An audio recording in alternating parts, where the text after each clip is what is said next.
Hey guys, it's Cheryl with another edition of Cheryl Shorts.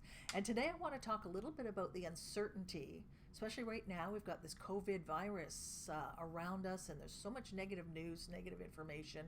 I can't help but think that there might be some opportunities here for some of you who are leaders and owners of companies running small to medium sized businesses, especially.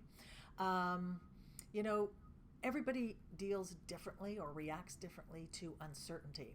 And I often relate these reactions to the brain's natural way of trying to save us. We have the three groups, right? The fight, flight, and freeze. So as a leader, you're probably the fight type of person. There'll be a problem, you'll go toward it, you'll find opportunities, you'll find solutions. Very charge ahead. I don't want to say aggressive, but assertive approach. So you'll be the cheerleader doing this. Yeah, we're in it together. We're going to get through this. This too shall pass. It's going to be okay.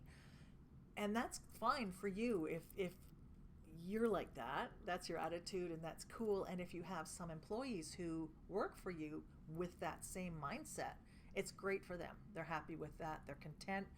They're going to work at home or whatever it is. They're going to stay with the company once all of this passes because they knew it was going to go at some point.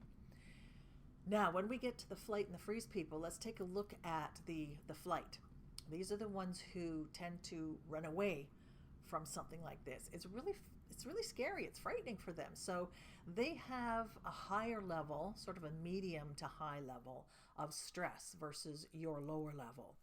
And they might not deal well with it. They may start to associate negative emotions with your company. Your company has nothing to do with this virus. We know that. But from their emotions, they are going to think, oh, that's the company I worked for when that virus was going around. So, you have to be kind of careful with those people in terms of, what are they thinking? How do I work with them? Because you have to deal with them a little bit differently than the fight people. And one of the things about the flight people too is once this does blow over, you might run the risk of them leaving the company because it was such a negative, had such a negative effect on them, even though you had no control over it. But they might have just held that negativity and associated it, so they just want to get away. The flight people, that was the flight people. Sorry. Let's move to the freeze people.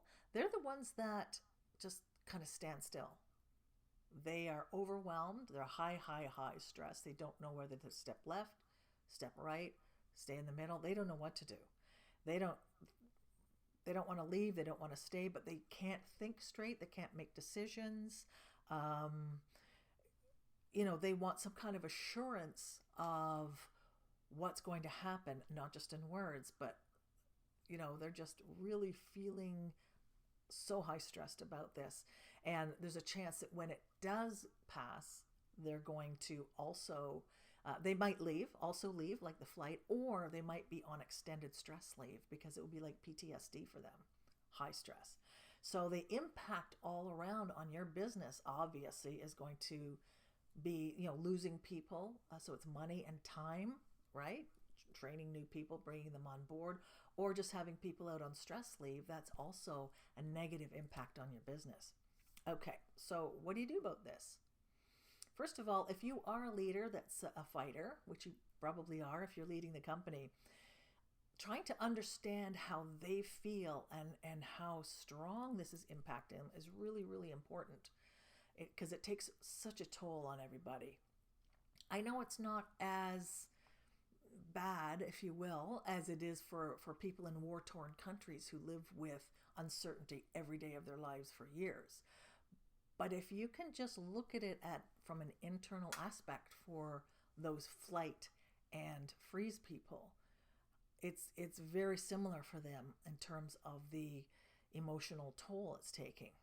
So if you are that cheerleader style of, hey, let's stick together, this is going to work, everything's going to be fine, this too shall pass, woohoo, don't worry about it, stay home with the kids, have a great time, that's not going to work.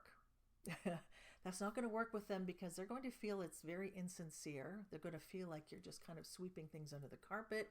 You're not taking their emotions and their reaction to uncertainty seriously. So I think some people have started to do weekly online check-ins, if you will, with their staff. So they can be there for people who want to speak up and share some thoughts, share how they feel, and have this community of support, so they're helping one another, which is great. That's a very positive move to make. Now, one other thing I would suggest you do, and of course it depends on the size of your company, is you could set up a calendar. There's all kinds of automated calendar apps out there where people can sign in at certain times to speak with you directly and share their thoughts, share their emotions, just with you. Totally confidential, of course. And that allows you to really get a good grip on how they're feeling, what they're thinking, what their fears are. And even though you can't change what's going on right now with this virus, you can at least listen to them. You can ask them if there's something you can do to release some of this pressure or to improve how they're feeling. And if there's something within your power to do that, then do it. If you think that they might need some professional help, you can at least step up with HR and help them find the resources they need to cope through this particular time we're in now. So those are a couple of suggestions. That's my aspect on it. Would love to have your comments, your feedback, and have a wonderful day. Hang in there. I'll see you on the next episode of Cheryl Shorts. Bye for now.